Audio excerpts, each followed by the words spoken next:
ভাই মনটা খারাপ, জানি সারা বাংলাদেশের লোক জানে আজকে আমাদের শেরপুর জেলা শিরপুর থানার অবস্থান সারা বাংলাদেশ আশা করি জানে ইনশাল্লাহ। কি জানে? জানে বলতে আমাদের শিরপুর থানার শেরপুর অধিনায়কের 3 আসনের এমপি প্রার্থী জামাত ইসলামের নুরুজ্জামান বাদল স্যার, তিনি মঙ্গলবার রাতে ইন্তেকাল করে আছে তার নিজ বাড়িতেই।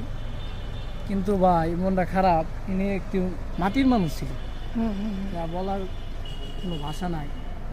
মনকে বলেও মানে মনকে বুঝাইতে পারতাছি না ভাই, কি বলে মনকে বুঝাবো, মন আর শুনে না। কিন্তু আমরা যখন শিরপুরি থেকে শেরপুর আসলাম, আসার পথে আরও মনটা অনেক খারাপ ভাই।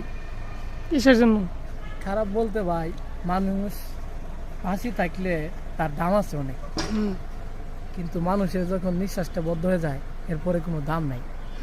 যেমন আমার স্যার নুরুজ্জামান বাদল স্যার, উনি মঙ্গলবার রাতে ইন্তেকাল করে আছেন। উনি কিন্তু একজন এমপি প্রার্থী ধরতে গেলে ইনশাল্লাহ এমপি হতো, বিপুল ভোটে পাস করতো, জনগণের আশা ভালোবাসা ছিল। কিন্তু ইনি দুনিয়া থেকে বিদায় নিয়েছেন, তার জন্য সবাই দোয়া করবেন তিনি যেন জান্নাতবাসী হয়। কিন্তু আজকে আসার পথে একটি ঘটনা ঘটছে ভাই, মানুষ মরার পরে দাম নাই, এই নিয়ে বলতে চাইতেছি। নিঃশ্বাস বদ্ধ হলে কোনো দাম নাই।